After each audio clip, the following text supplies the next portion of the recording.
tayo magpuri sa ating Panginoon sa lugar na ito. Nothing is impossible to you, Jesus.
church.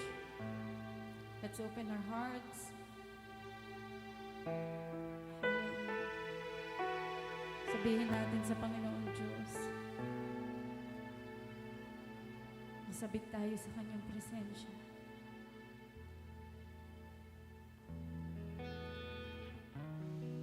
Come live on us, O God. Let's continue to worship. Kausapin natin ang Panginoong Diyos.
Help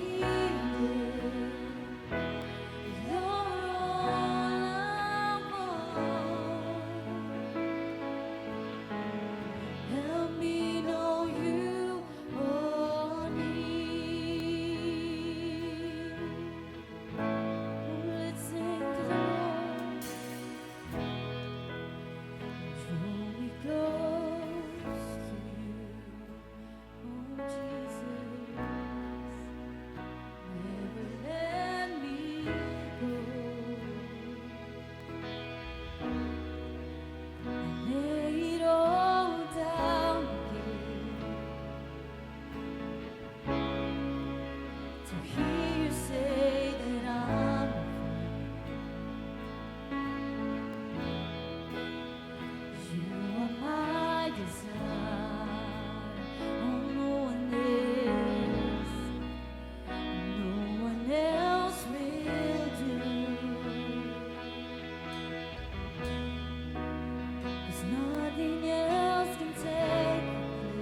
know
every breath we could ever breathe. We live for you. Oh, we live for you, Jesus. Sing it out, Jesus. Jesus, the name above every other name. Oh, no one else.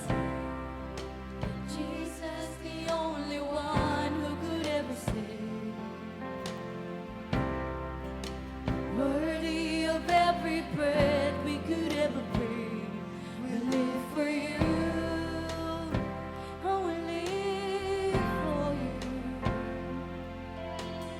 Holy, there is no one like you. There is none beside you.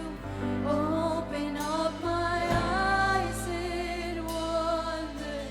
Show me who you are and fill me with your heart and lead me in your love to those around me. Oh, we call upon your name.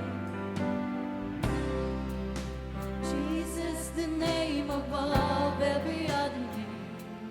How sweet it is. Jesus, the only one who could ever save. Worthy of every breath we could ever breathe. We live for you. Oh, we live for you, Jesus. And holy, there is no one like you. There is none beside you. Open up my eyes and wonder. Show me who you are and fill me with your heart and lead me in your love to those. Let's confess you are holy. There is no one like you. There is none beside you. Open up my eyes and wonder. Show me who you are and fill me with your heart and lead me in your love to those around me. Oh, we build our lives to you, God. You are the rock on which we stand, oh God. Oh, the firm foundation. Oh, we build our lives to you, Jesus. Let's declare, church, and I will build my life upon your rock. It is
Hallelujah!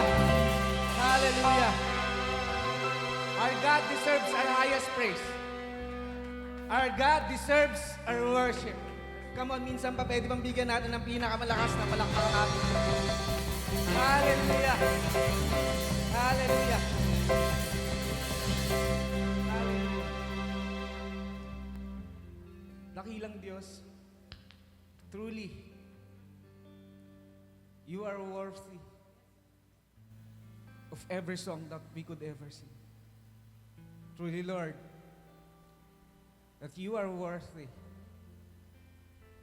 of every praise that we could ever bring. Lord, napakabuti mo. Noon pa man, hanggang ngayon, hanggang sa mga darating na panahon, napakabuti mo sa amin, Father God. Wala na kaming hahanapin pa, wala na kaming nananaisin pa, kundi manatili lamang, Lord, sa iyong presensya. Because, Lord,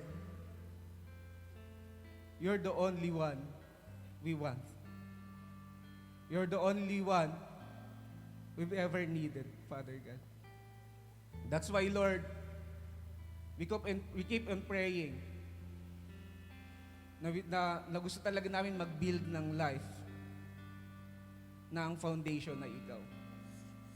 Kasi, Lord, pag ikaw yung pundasyon namin, kahit anong unos, kahit anong bagyo, hindi kami masishaken. Lord, desire ng puso namin na mag-build ng life na ang tanging Diyos at ang tanging Panginoon ay ikaw lamang. Lord, sa umagang ito, really thank you, Panginoon, for this moment. Thank you, Lord, for all the blessings na binigay mo sa amin. Lord, thank you for the unfailing love, for the generous favor na binibigay mo sa amin, Panginoon. And Lord, sa oras na ito, as we study your word, Panginoon, Lord, we pray that you will fill this place with your presence. Lord, dalangin namin na sa oras na ito, na ang apat na sulok na lugar na ito ay yung nga pong lulukuban ng iyong banal na dugo. At walang magagawa ang kaaway. And Lord God, sa oras na ito, dalangin namin na lahat na nandito na iyong mga anak, and even yung aming mga kapatid na nasa online, Lord, we pray that you will fill our hearts with excitement. We pray that you will fill our lives with your love. And we pray, Panginoon, na sa araw na ito, may gagawin kang bago. We pray that today, something good, something new, yung marirestore, ang mai-store sa puso ng bawat isa, Father God. Lord, dalangin namin na sa oras na din ito, Lord God, patuloy na pinagkakatiwala ko sa iyong abang lingkod na gagamitin na mag-share ng iyong salita, Father God. Lord, I pray na patuloy mong itago ako sa iyong likuran at tanging ikaw lamang ang maluwalhati sa aking buhay. Lord, gamitin mo lamang ako as a vessel ng iyong salita. Gamitin mo lang ako as a vessel ng iyong pagpapala, Father God. And Lord God, sa oras na ito, we declare and we claim na mai-encounter ka namin once again. Maraming salamat po, Ama. Ito po ang aming samot dalangin sa pangalan ni Jesus. Amen. Amen. Praise God. Isang mapagpalang umaga po sa bawat isa. Ayan. So bakit kaya pag nandito sa harap, lagi na lang may kaba? No? Ayan, so again, good morning po sa bawat isa. And bago po tayo magpatuloy,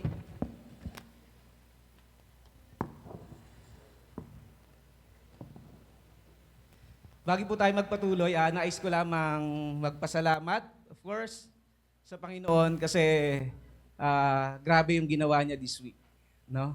So, actually, kung wala tayong pangako ng Lord na pangahawakan, hindi natin alam kung sa oras na ito nandito pa ba. Ako, nagpapasalamat ako sa Lord kasi last Thursday meron pong nangyari.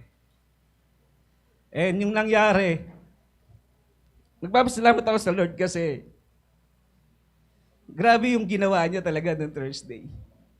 Buti na lang meron tayong mga pangakong pinangahawakan na yung mga pangako niya kahit kailan hindi ka bibiguin. Amen? Kasi last Thursday, nung ako'y pauwi, nabangga po si Kuya Joffer. Nasa intersection ako, usually pag driver ka, pag intersection na una mong gagawin, ihinto. Eh nung ako'y nakahinto, nagulat ako biglang may sumalpok sa likuran ko. Pag salpok sa akin sa likuran, dahil nakahinto ako, syempre, may pupuntang dalawang sasakyan intersection. And God is so good. Kasi nabangga ako nung mini dump, grabing galing ng Lord. Umabante ako dun sa mismong gitna ng dalawang kotse. Nung nabangga ako, I quickly uttered, sabi ko lang, in Jesus' name. Gulat ka na eh. Pagsalpok sa'yo, ang binanggit ko na lang, in Jesus' name. Tapos minarinig akong busina. Nung narinig ko yung busina, nag-pray ako, sabi ko, Lord, rapture na. Sabi ko, Lord, rapture na sana. Kasi, nung akala kong mababangga na ako, sabi ko parang hindi ko kaya na malalaman ng family ko. Parang hindi ko kakayanin na malalaman ng family ko na may nangyari sa akin. Parang hindi ko kaya na malalaman ni Chi na wala na pala siya, na wala na palang uuwi na gano'n. So I thank God talaga kasi grabe. Nung yung moment na yon, sabi ko, kung wala talagang Diyos sa buhay natin, baka wala na. Tapos na. And nung nagdi-dinner kami, nung una ayaw kong sabihin kay Chi kasi si Chi ano to eh. Medyo mainit siya sa emotion. And sabi ko kailangan kong, tulad ngayon, kailangan kong sabihin na ang Diyos ay mabuti. Na ang Diyos ay kayang gumawa ng himala. Buti na lang nung araw na yun, devotion ko, Isaiah 52 verse 12. Sabi niya sa Isaiah 52 verse 12, for the Lord your God will go before you. The God of Israel will be your rear guard.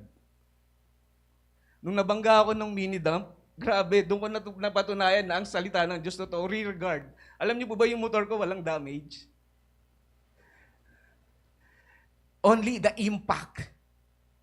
Yung naramdaman ko, pero yung motor walang damage. Tapos ako, okay lang.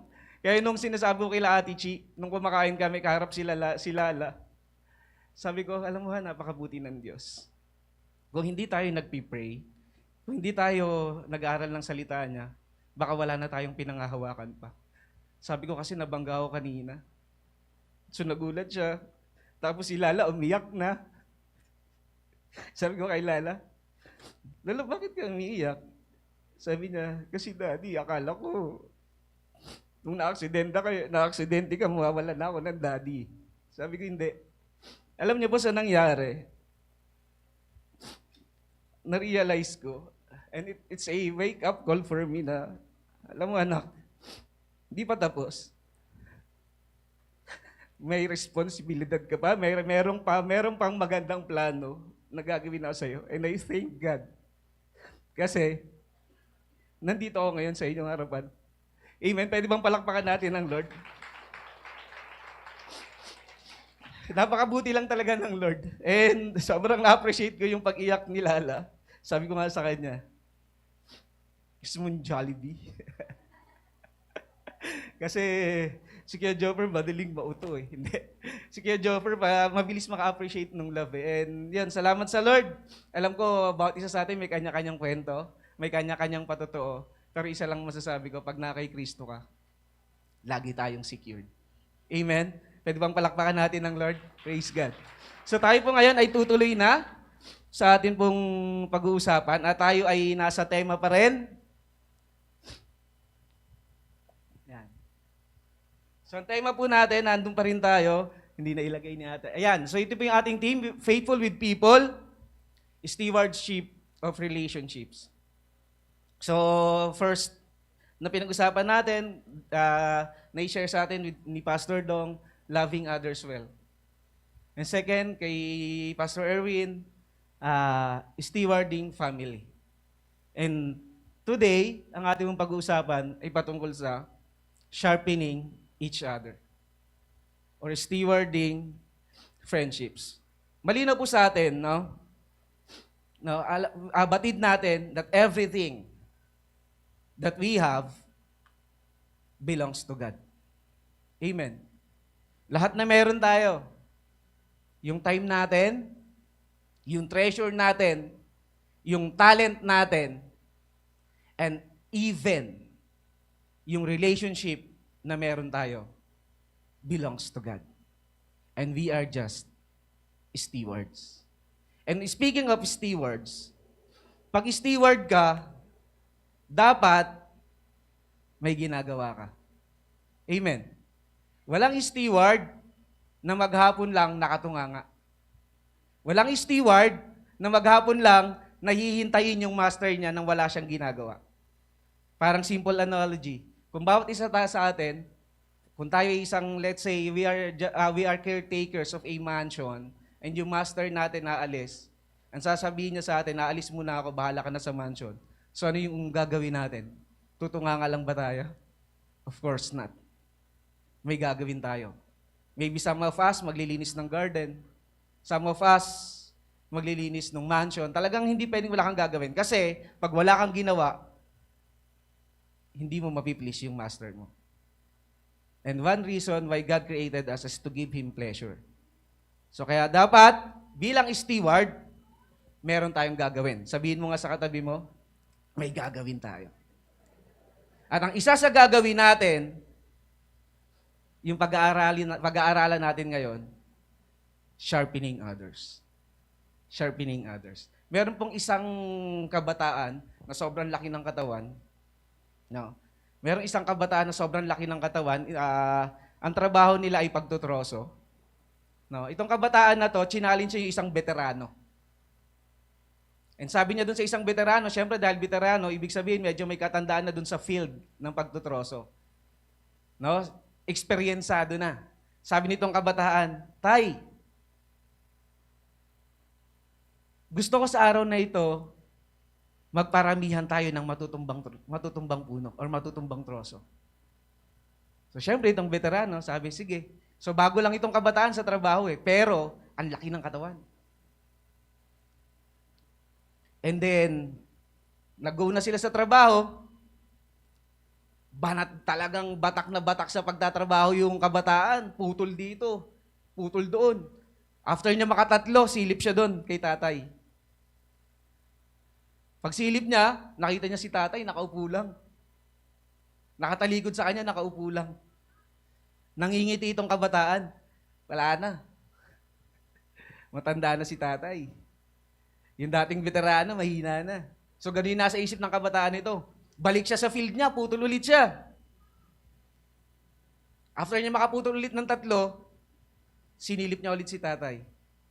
Nakita niya, nakaupo na naman. Hanggang sa natapos sa maghapon, nung nagbilangan na ng naputol na puno, sobrang excited siya. Sabi niya,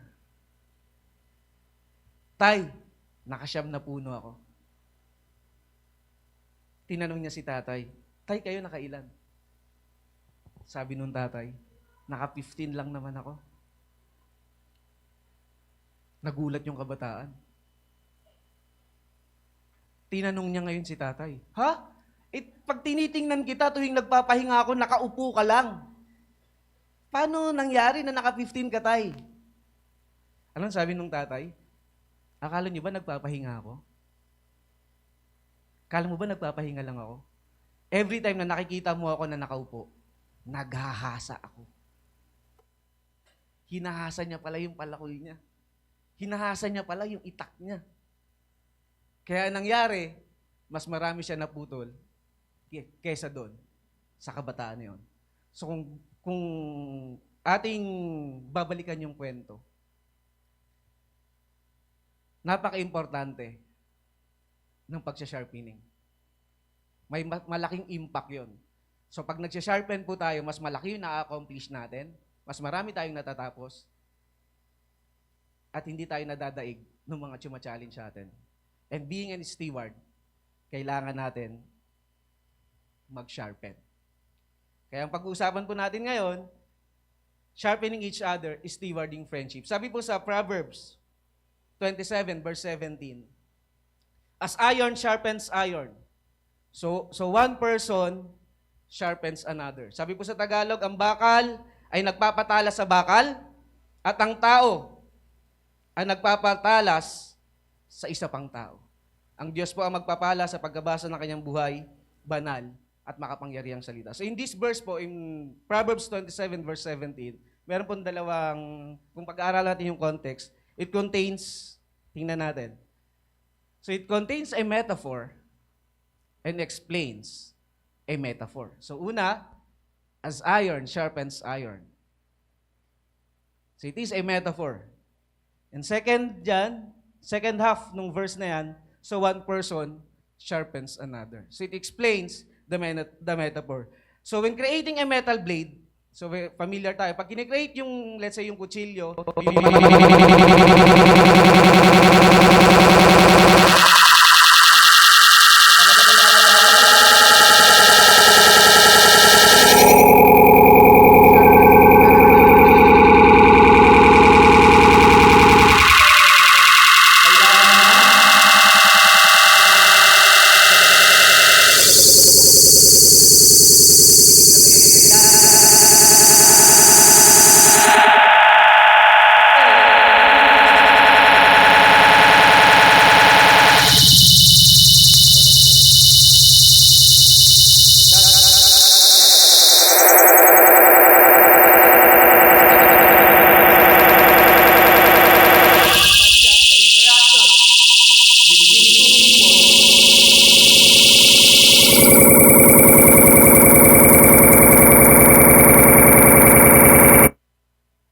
sabihin mo ulit, maghahasa tayo.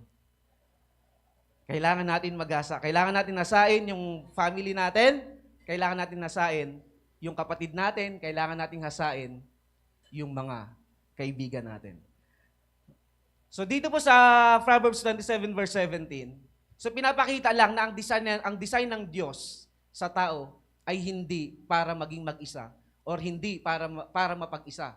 Ang design ng Diyos para sa tao ay maging isang community or maging isang komunidad. Kaya nga sabi in Genesis chapter 2 verse 18, sabi diyan, it is not good that the man should be alone. It is not good.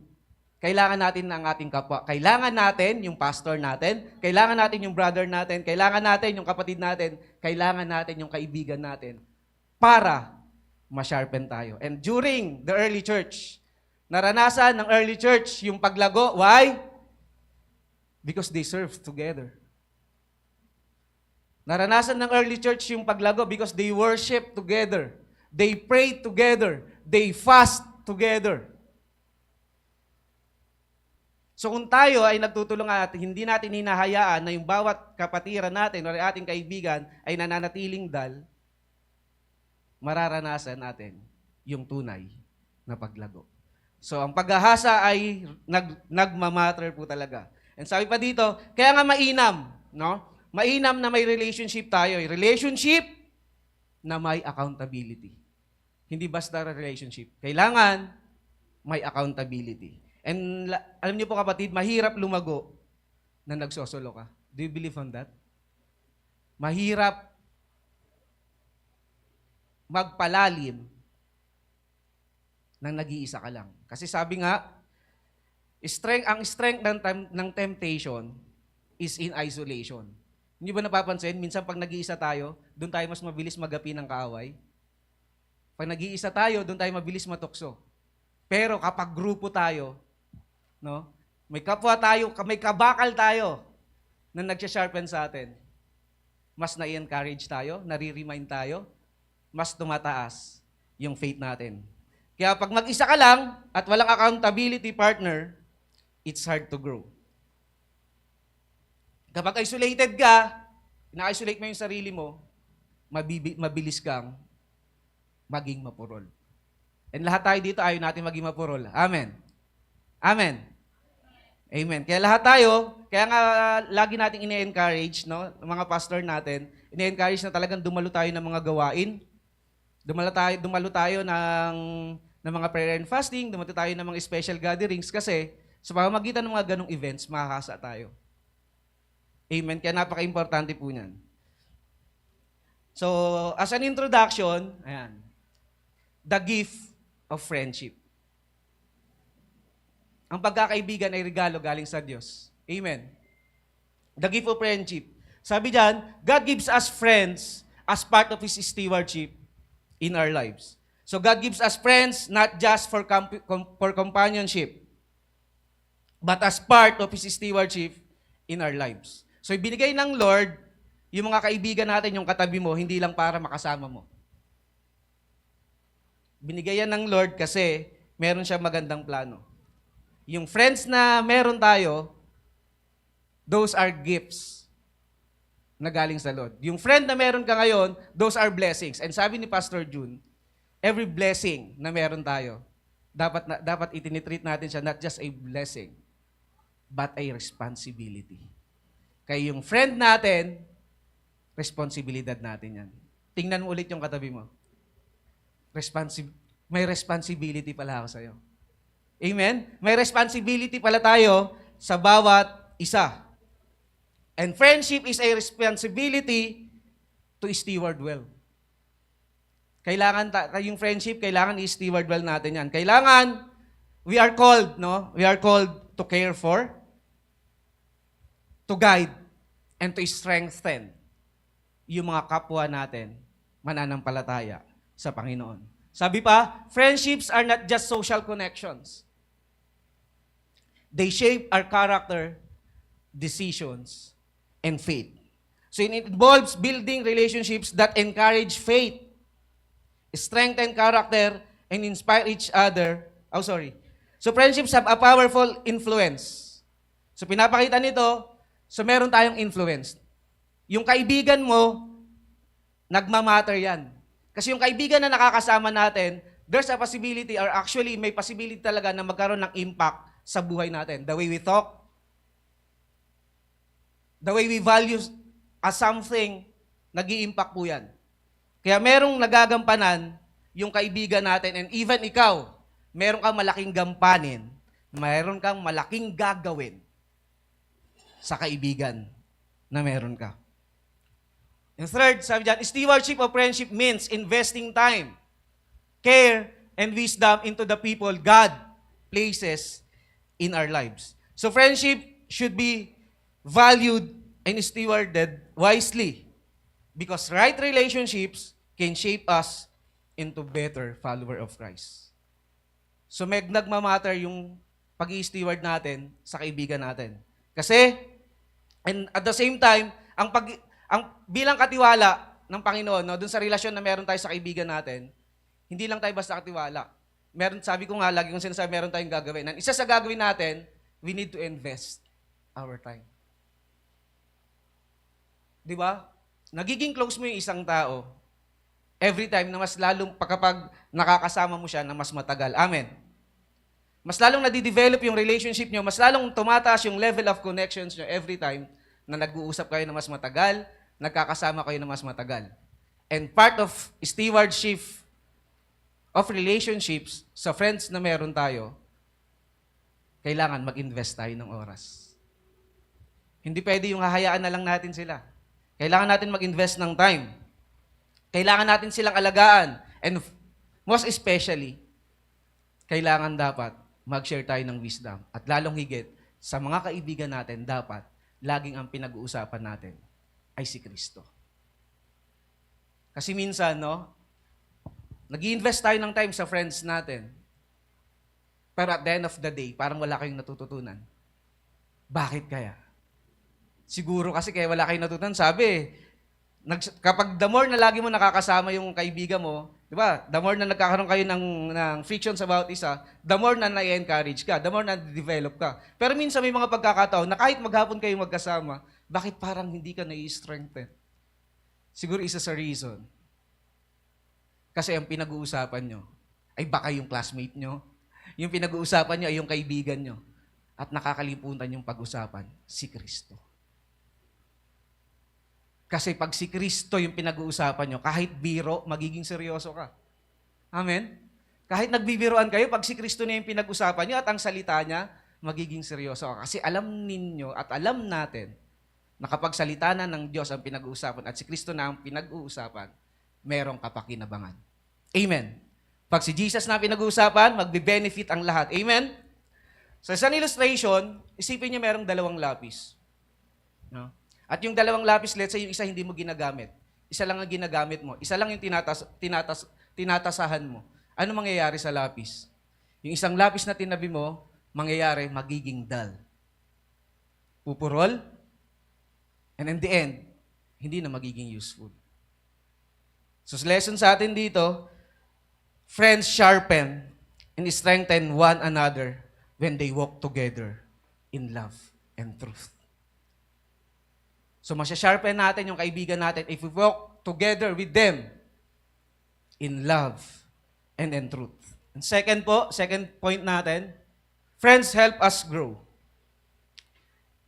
Sabi sa Proverbs 27:17, iron sharpens iron, so one person sharpens another. So yung friendship na meron tayo, it will help us to grow. Yung mga person na nakakasama natin, may impact yan sa buhay natin. And kapag maganda yung kaibigan, maganda yung value ng kaibigan na sinasamahan natin, mag-i-impact yun sa atin. And it will help us to grow. Sabi diyan, true friends challenge, encourage, and hold each other accountable. Alam niyo po nung inaaral ko to, hindi lang siguro nami-miss, pero merong isang tao talaga na pinapaalala sa akin ng Lord. And alam naman ng Lord na yung prayer ko lagi nasa Kanya. Pero yung taong to, siya talaga kasi yung lagi kong kasama dati. No, so maybe yung iba na matagal na, kilala nyo, no? So na-miss ko na kasi si Kuya Jeff. So si Kuya Jeff kasi, nung kami nakatira kila Pastor Gracia and Pastor June, siya talaga yung kabakal ko eh. Hindi lang sa pagbubuhat, siya yung kabakal ko, hindi lang sa pag-exercise. Siya din yung kabakal ko sa paglilingkod sa Lord. And sobrang, pag naiisip ko yun, nagre-reminisce yung mga panahon na nagkasama kami. And nagpipray na lang ako na loobin ng Lord na mangyari ulit yun. Pero nagpapasalamat ako sa Lord kasi nagkahiwalay man kami, medyo magkaiba na ng journey kami tinahak, pero merong pinalit. And I thank God for the life of Brother Jeffrey. Pwede ba natin palakpakan ng Lord? Dati kasi si Jeff yung nagpapaalala kay Kuya Joffer, bro, mali ka. Bro, sablay ka. Mali yung tipa mo. Bro, ano naman tayo? Dati si Kuya Jeff yun. Pero ngayon, nagpapasalamat ako kasi meron pinalit si Kuya Jeffrey. Si Kuya Epoy. And alam niyo po ba, hindi lang siya yung nagre-remind sa akin. Siya din yung bumuboses. Pag yung music team talagang sumasablay na. Pag wala si Kuya Hakfin, sa prayer and fasting, sasabihin ni Kuya Epoy, yung bata mo. Yung bata natin, tabig-tabigin mo. Pag wala si Kuya Eros, mga 2 nights na. Ano nangyari kay brother? Hindi akong gumagawa nun. Si Brother Epoy. And every time na ginagawa niya yon, nasya-sharpen ako. Nare-remind ako na yung kapatid mo, yung kaibigan mo, yung kasama mong maglingkod sa Panginoon, dapat talaga inaalala din natin. Pag may yung kaibigan natin, let's say, may important event, di natin nakasama, let's try to connect with them. Kamustahin natin. No? And lalong higit, yung mga kaibigan na malayo na sa atin, kumonect tayo sa kanila. And wag natin hayaan na sarilihin lang natin yung kagalakan at kasiyahan at yung kaligtasan na nararamdaman natin ngayon. Kasi the greatest gift na pwedeng ibigay mo sa kaibigan mo ay yung mapakilala mo si Kristo. The greatest gift na pwedeng maibigay mo sa Kanya, hindi yung material, hindi yung mamahaling regalo. The greatest gift na pwede mong ibigay sa kaibigan mo ay yung maibalik mo siya at mailapit muli kay Kristo. Amen? Second po, Stewarding friendship means being intentional in helping each other grow spiritually, emotionally, and morally. So sabi po dyan, it involves building relationship that encourage faith. No? So para lumago tayo at yung kaibigan natin, para mahasa siya, dapat ini-encourage natin siya. Dapat tinutulungan natin siyang maging malakas, maging maayos yung character niya, and inspire each other to live according to God's purpose. Yun yung kagandahan pag may cell group leader ka eh. No? Kaya tayo po, yung mga cell group member, we are so blessed kasi may cell group leader tayo na magpapaalala sa atin every time na sumasablay tayo.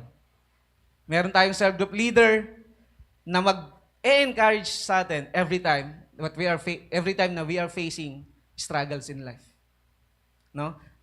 Papasalamat nga ako kasi sa church natin na-establish yung G12. Kung dati meron lang akong Kuya Jeff, way back 2013, 2014, ngayon, meron ka ng 11 na kapatid sa Lord.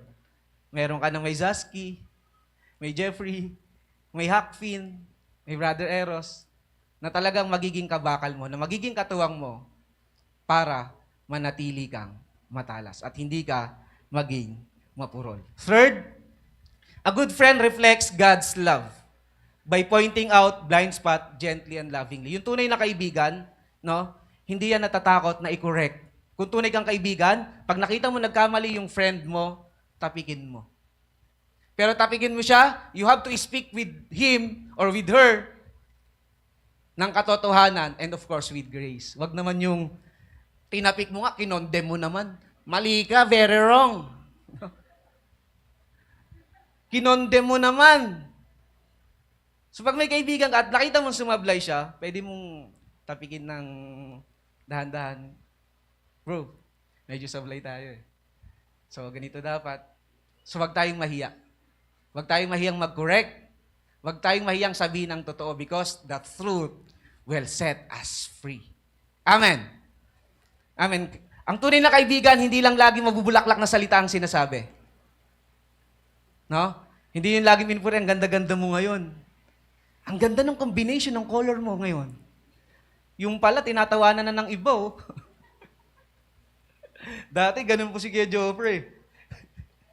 Favorite ko kasi dati nung ano pa lang ako, bago pa lang sa Lord, yung pananaw ko sa buhay, mas baduy, mas astig. Yung tipong pag-a-attend ka ng church, naka-brown kang pants, tapos yung pang ibabaw mo, kulay green. Parang puno, Kuya Joffrey, di ba? Pansin na pansin. Ganun yung mga pormahan ko dati, pero thank you kay Kuya Jeep. Si Kuya Jeep kasi nagsasabi sa akin lagi, bro, tingkad mo. So, simpleng bagay, pero nagmamatter. Amen? Simpleng bagay, pero sa mga simpleng ganong ginagawa ni Kuya Jeep, oh nga bro, thank you ha. Pero dati, pag sinasabihan niya akong gano'n, napipikon ako eh. Pero, ipagpasalamat natin, yung mga kaibigan natin na lagi nandyan, na handang i-correct tayo every time na nagkakamali tayo. Pagpasalamat natin sa Lord because they are blessings. Yung mga friends natin na nandyan, every time na nag-fail tayo, and always ready to lift us up. Amen? Pagpasalamat po natin yan sa Lord. Kasi yung friendship na kung meron kang friendship na ganon, gift yun ng Lord sa'yo. And being steward, kailangan mong pahalagahan yun. So as an illustration, a friend who reminds you to study for an exam, encourages you in your goals, or helps you make wise choice is acting like iron or sharpening iron. Sa mga estudyante, yung mga friends nyo na nagpapaalala, may exam tayo bukas. Review tayo. Pahalagahan nyo sila. Kasi kabakal nyo yan. Kabakal nyo yan. Pero yung mga kaibigan natin na nagsabi, okay lang, SB tayo, sarap buhay, bukas kopya tayo kay Hackfeed. Medyo mag-isip tayo. Amen? So, we have to choose wisely. Kasi sabi ko nga, friendship, yung friendship na meron ka, ay pwedeng mag-impact the way you think, the way you value things.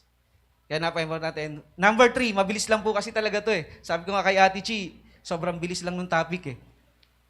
Point number 3 po natin, friendship requires investment. Friendship requires investment. Sabi ko nga, hindi nabubuo yung pagkakaibigan nang hindi ka nag-i-invest ng oras. Hindi mo mabubuo yung connection na meron kayo kung hindi kayo nag-i-spend together. So it requires investment. Sabi dyan, friendships don't thrive by accident. They need time, attention, and effort. Friendship must be intentionally nurtured through consistent care, presence, and investment. So yung real friendship, it really requires investing time. Sabi diyan, hindi siya aksidente, no? Hindi yung pag-unlad ng friendship nyo, hindi yan aksidente. Kailangan ng oras, kailangan ng attention and effort. Alam niyo po ako sobrang na-amaze and nabibless sa life ni Pastora Catherine. The best example dito, nakikita ko talaga si Pastora Catherine. Alam niyo ba, even kahit malayo siya, she find a way para makatulong dun sa mga kabataan na hinahandle niya. And sobrang na-amaze ako kasi dati nung ako po yung naging leader ng youth, doon ako sumablay, yun yung mga flaws ko eh. But I thank God kasi nakikita ko sa life ni Pastora Catherine, yung mga flaws ko dati na-overcome niya. And kita naman po natin, ang dami nating kabataan. Pwede ba natin palakpakan ang Lord sa buhay ni Pastora Catherine? No? And there's a moment, kaya ako nasabi na napakabuti ng Lord sa buhay ni Pastora Catherine. And sa kanya mo masasabi yung talaga yung yung real friendship. Kasi merong isang kabataan, kung naalala pa ni Pastora Catherine, it's around 9 o'clock na. Naalala pa, Pastora? So I got a message from her. Sabi niya, Kuya, nasaan ka? Sabi niya, baka naman pwedeng papuntahan si Tanananon. So sabi niya, mayroong isang kabataan, hindi ko na lang i-mention. Sabi niya, Kuya, hindi ko alam kung ano yung nararamdaman niya ngayon eh. Pero tingin ko, he was really devastated. No? So, sabi niya, devastated siya, hindi niya alam kung paano i-manage yung things. Sabi ko na lang kay Pastora Catherine, kasi ang layo niya, nasa Antipolo na siya eh. Sabi niya, Kuya, baka pwedeng papuntahan. Sabi ko, sige, nasaan ba siya? Andun siya sa gasolinahan. Sabi ko, wow, nasa gasolinahan. Galing dito pumili yung maraming makakakita. Hindi, biro lang po. So nakita ko siya nung pinuntahan ko. Grabe. Nakita ko lang siya, umiiyak.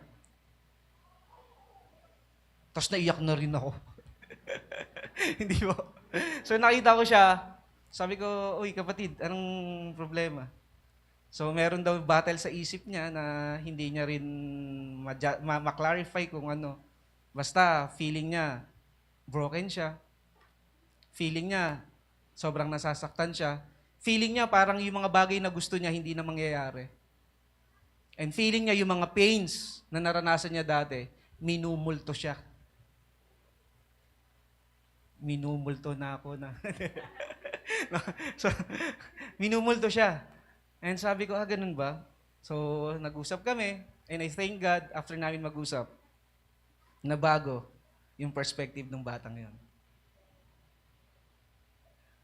And I thank God, kasi yung mga panahon na dapat susuko na siya, ginamit si Pastora Catherine na nag-text sa akin ng message para hindi mawala yung kabataan yun. And hanggang ngayon, nakikita natin, sobrang saya niya pag sumasayaw siya. Mabuti ba ang Lord? May gagawin ba tayo? Meron. May gampanin tayo. Bawat isa sa atin, meron tayong gagawin. Second, stewardship involves listening, celebrating victories, and supporting true struggles. Ayan. So stewardship, it involves listening. Hindi pwedeng ikaw lang yung nagsasalita. No? Kaya nga sa mga cell group na ginagawa natin, yung mga cell group gatherings natin, no? Hinahayaan natin na magsalita yung cell member natin.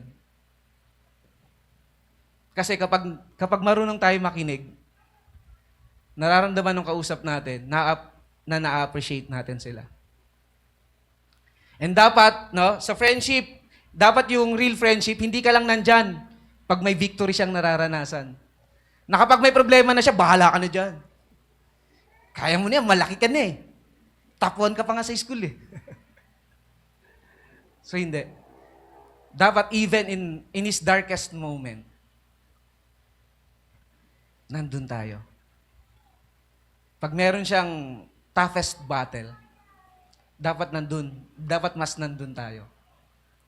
Kasi nga, being a steward, may gagawin tayo sa kaibigan natin. Tayo yung mag-encourage, tayo yung magli-lift up sa kanya, pataas, at tayo yung magpapaalala sa kanya na kailangan niya talagang maging malakas. Amen? And sabi pa dyan,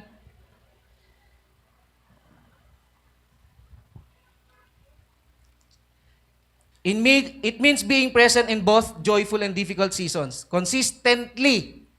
So hindi sabi minsanan lang. Sabi dapat consistently showing care and commitment that strengthens the relationship over time. So kailangan consistent. Hindi pwedeng pag naging matagumpay lang siya, saka tayo nandun. Hindi pwedeng kapag victorious yung naranasan niya, saka lang tayo nandun. Dapat even in down times niya, as being a real friend, dapat lagi tayo nakaalalay sa kaibigan natin. Because real friendship requires investment. Third, it also means choosing friends wisely. Surrounding ourselves with people who lift us closer to God. Yan, sabi ko nga, sobrang blessed natin. Tayo, no? We are so blessed, lahat tayo. Kasi, meron tayong may pastor tayo, may cell group leader tayo na nag-aalalay sa atin, meron tayong mga kapatiran, meron tayong mga elders na nagpapaalala sa atin kung gaano kabuti ang Diyos. And sabi dyan, dapat lagi nating naisin, lagi nating hangarin, ng bawat isa sa atin ay mapalibutan ng mga tao na tutulong sa atin mapalapit sa Diyos. Dapat yun lagi yung pipiliin natin. But it doesn't mean, gusto kong i-clarify, no? It doesn't mean na, porket sinabi dyan na, yes, napakainam, na dapat talaga napapalibutan tayo ng mga kapatid natin sa Panginoon, napapalibutan tayo ng mga leaders natin, napapalibutan tayo ng co-workers natin, but it doesn't mean na hindi na tayo pwede makipagkaibigan sa mga unbeliever. No? Hindi nangangahulugan na choosing wisely ng friend mo ay nangangahulugan na hindi pagpili sa mga unbeliever. Kasi kung susukuan natin yung mga kapatid nating unbeliever, sino yung maghihila sa kanila pataas? Sino yung tutulong sa kanila? Sino yung maglalapit sa kanila kay Kristo? And alam niyo po, minsan, may mga kaibigan tayo na talaga nakakairita eh. Na-encounter niyo ba yun? No, minsan hindi maiwasan. Hindi lahat ng friends natin, parang piniplis tayo. Minsan may mga friends tayo na talagang irritating. But alam niyo, yung mga ganong friends dapat pinagpapasalamat natin.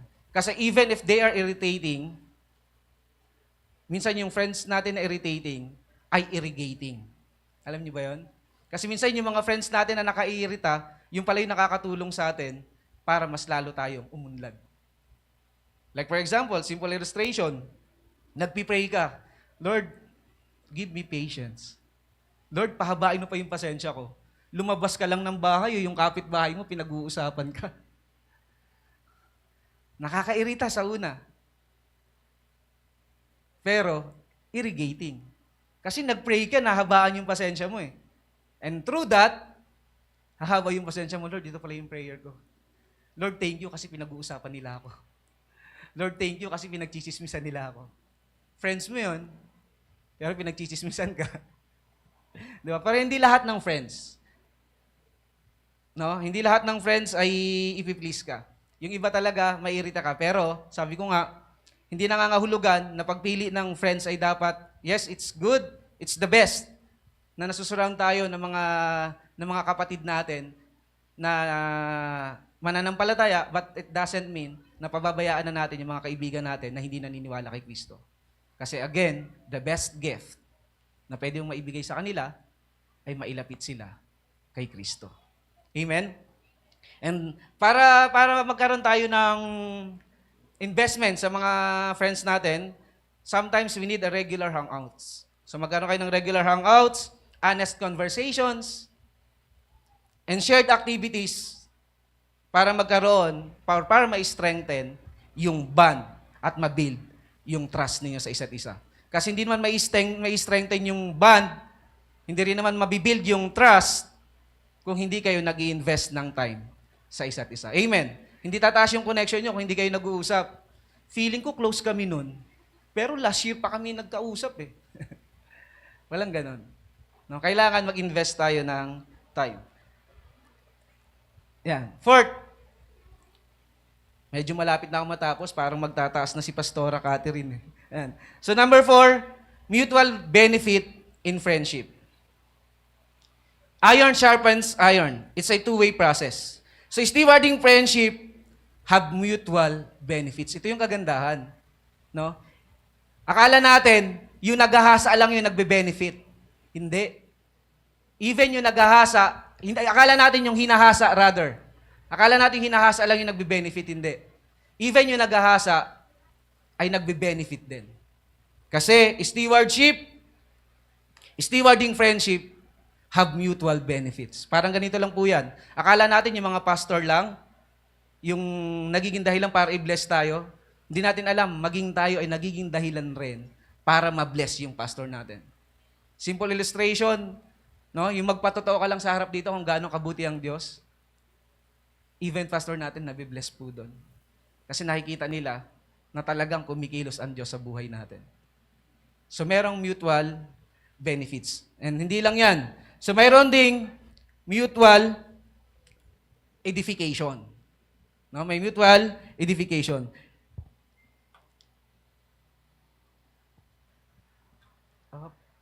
Sabi pa dyan, stewardship of friendship means giving as much as you receive. Encouragement, guidance, forgiveness, and love.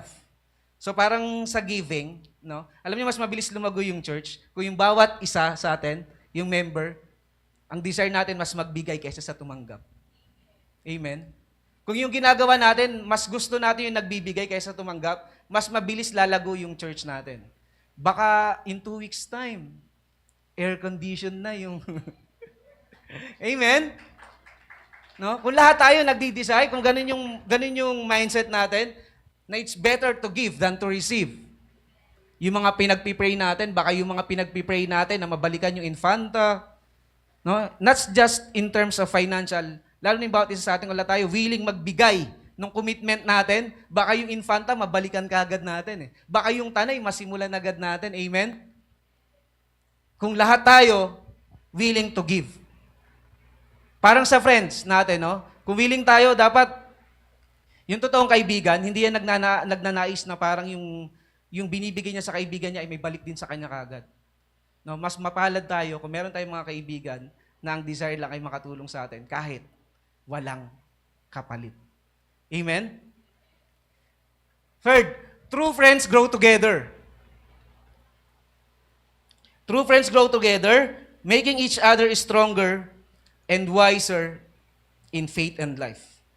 Kaya nga sabi ko kanina, it really requires time. No? Kung gusto natin mag-grow together, mag-invest tayo ng oras. Alam niyo po sa akin, sa trabaho, alam ng mga tao ko na bihira lang magalit si Kuya Joffer. Pero pag nagalit ako, alam nila nagkamali sila. And ang trato ko po kasi, ang treatment ko sa mga nahawakan kong tao, para silang saranggola.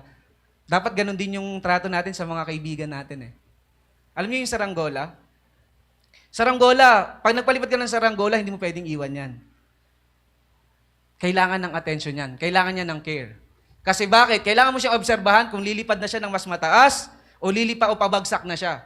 So, ganun yung treatment ko sa tao. Kaya pag nakita ko yung tao ko na maganda yung accomplishment namin, maganda yung takbo, hinahayaan ko sila. Parang saranggola. Ang gagawin ko sa PC ko or sa tansi, luluwagan ko pa.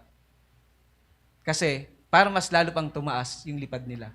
Pero pag nakita mo na pabagsak na sila, kailangan mong higpitan yung tansi para yung saranggola ay lumipad ulit ng maayos. So, ganun talaga. Kaya kailangan may mutual, kailangan ganun yung mindset natin. Dapat mutual yung benefit ng isa't isa. So, sabi pa dyan, kaya ganun yung treatment ko sa tao ko kasi ako'y naniniwala, great leaders are not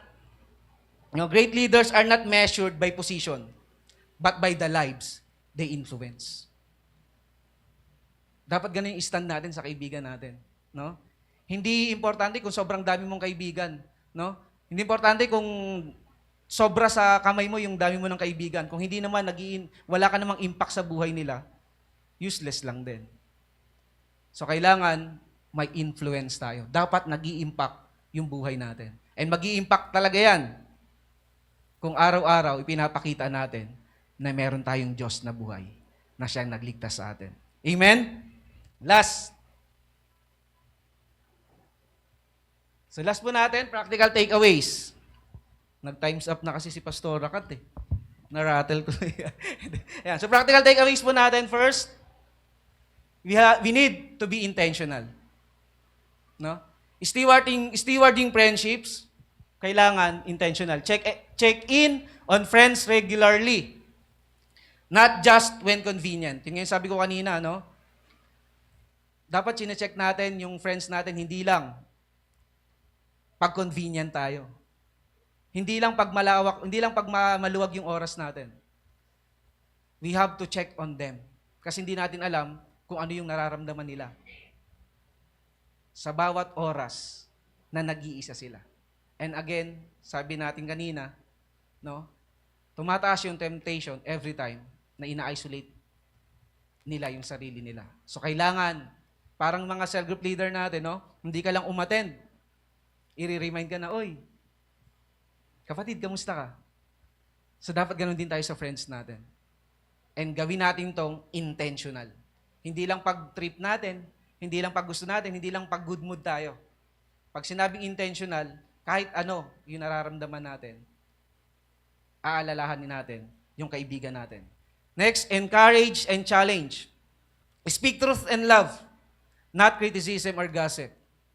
So sabi ko nga kanina, no, mas mainam na sabihin natin yung totoo. But, in a grace manner. Kasi hindi matututo yung kaibigan natin. Hindi siya mahahasa. No, hindi siya magiging stronger kung hindi natin sasabihin yung totoo na nagkamali siya. So kailangan we speak truth with grace. Third, forgive and restore. Don't let offenses linger.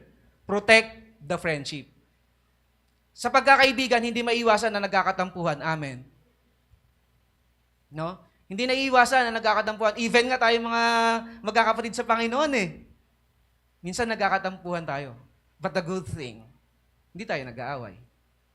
And every time na nagkakatampuhan tayo, dapat ganito. Don't let offenses linger. Pag nagkakatampuhan tayo, wag na natin patagalin pa. Pag-usapan na, and isettle ng mas maaga. So para hindi na lumala pa. And every time we do that, we protect the friendship na meron tayo. Grow together in faith. Ayan yung mainam. Dapat ito yung mindset. No? Hindi lang dapat ikaw yung nag-grow. Dapat yung kapatid mo rin. Dapat yung kaibigan mo rin. Dapat yung family mo din nag-grow together in faith. No? Kasi kapag ikaw lang mag-isa again ang nag-grow, pag nakaranas ka ng matinding pagsubok, sino na ang tatapik sa'yo? Sino na yung magpapaalala sa'yo? Same thing dun sa hinahasa mo. Kung hindi kayo mag-grow together in faith, pag nakaranas siya ng problema, may tendency na talagang babagsak siya. So, kailangan natin mag-grow together in faith. So, we have to pray, study God's Word, and serve together. Sabi ko kanina, the early church, naranasan nila yung mabilis na paglago because they pray together, they fast together, they worship together, they serve together. So, napakainam. Dapat, no, sa atin, we have to grow together in faith. And as a conclusion, God entrusts us with friendships to sharpen, encourage, and love one another. So pinagkatiwala sa atin ng Lord, no, yung friendship na meron tayo para hasain, palakasin, lalong higit, mahalin. So He places people in our lives so that we can grow in character, strengthen our faith, and reflect His love through genuine care, support, and accountability with each other. So lagi natin tandaan, dapat yung mga kaibigan natin, let's be accountable with them. Dapat may accountability. Dapat may accountability sa isa't isa. For you na talagang maranasan na mag-grow together in faith. Second, true stewardship of friendship glorifies God and strengthens His kingdom in our lives. So when we handle relationship with love, wisdom, and intentional care, we reflect God's character. So our ultimate goal, no, as a steward of friendship, dapat our ultimate goal ay ganito. Yung kaibigan natin, dapat ang goal natin ay mailapit natin siya kay Kristo. Kasi kahit anong encouragement yung ibigay natin sa kanila, kahit anong gawin natin lift up sa kanila, kung hindi mo isi-share si Jesus sa kanila, wala din. So being a steward, we really need talaga na i-share si Jesus. Nang sa gayon, yung friends natin, kung pinagpipray natin na yung family natin makasama natin, makakasama din talaga natin yung friends natin pag hindi tayo natakot at hindi tayo nahiya na i-share si Jesus sa buhay nila.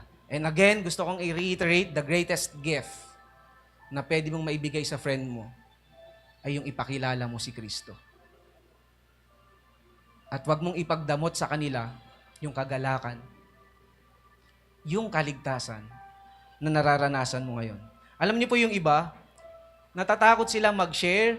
May mga Christian na natakot mag-share. Natatakot sabihin na they are Christian kasi akala nila mahaba pa yung oras. Sabi ni Billy Graham, nabasa ko to, shinerd ni Pastor Dong, sabi ni Billy Graham, the most dangerous lie is believing you still have more time. The most dangerous lie is believing you still have more time. Akala natin, marami pang oras. Pero hindi natin alam, babalik na pala si Jesus. We don't know exactly the time. Hindi natin alam eksakto kung ano yung oras na babalik si Kristo. Pero alam natin na babalik siya. So bawat isa sa atin, being a steward, kailangan natin magkaroon ng sense of urgency na i-share si Jesus sa mga kaibigan natin. Alam niyo po ako nagpapasalamat nung sa 14 days prayer and fasting. Nag-wonder kasi ako kasi sabi ko, Lord, nag-wonder at the same time na amazed. Kasi sabi ko, Lord, napakabuti mo. Kasi isa sa signs na babalik na siya, kailangan ma-proclaim yung gospel to all nations. And have you ever wondered why? Bakit kailangan munang ma-preach yung gospel to all nations? Dalawang bagay lang po. Yung realization na binigay sa akin ng Lord. First, of course, para mas maraming makasama sa rapture. Mas maraming maliligtas. Mas marami tayong magsasama-sama na pumunta sa new heaven and new earth. Pero yung pangalawang reason, bakit kailangan ma-proclaim muna? And ito yung reason kung bakit kailangan talaga natin na mag-share ng salita ng Lord. Kasi kung hindi man natin sila makasama sa rapture, meron tayong pabaon o meron tayong iiwang pangako, meron tayong may iwan na salita ng Diyos na pangahawakan nila. Sabi nga ni Pastor June, no, walang masama na ang bawat magulang ay talagang sobrang nagpapagal para merong maiwang, maipapamana sa mga anak nila. Walang masama doon. Pero higit na kailangan ng mga anak natin and even sa atin, higit na kailangan ng mga kaibigan natin ay hindi yung yaman ng mundong ito. Hindi yung anumang material na bagay ang kailangan natin. Ang kailangan natin ay tamang relasyon kay Kristo. Amen? Pwede bang palakpakan natin ng Lord? And in the end, as a steward, we have to connect to our friend. Share Jesus with them and live a life that glorifies God. Tayo po saglit na yumuko at manalangin. Dakilang Diyos, aming Ama, minsan pa kami nga po yung nagpupuri at nagpapasalamat sa iyo. Dinadakila ka, itinataas ang iyong pangalan. Lord, we thank you for today's word na binigay mo sa amin. Thank you for teaching us that being a steward of relationship, we need to do something. We need to sharpen each other. Thank you, Jesus, for the gift of friendship na binigay mo. Tulungan mo kami, Lord, na maging responsible sa gift na to. And as being a steward, we pray that you will help us to be intentional. Tulungan mo kami, Lord, na mag-grow together in faith and guide us always in making each other stronger and wiser in faith. And Lord, bigyan mo kami ng courage and passion na magamit mo kami para mailapit namin ang mga kaibigan namin pabalik sa iyo. At tulungan mo kami, Lord, na mamuhay na ang nais ay maparangalan ka at maluwalhati lamang ang inyong pangalan. Ito po ang aming samot dalangin sa pangalan ni Jesus. Amen. Tayo muling umawit sa ating Panginoon Diyos.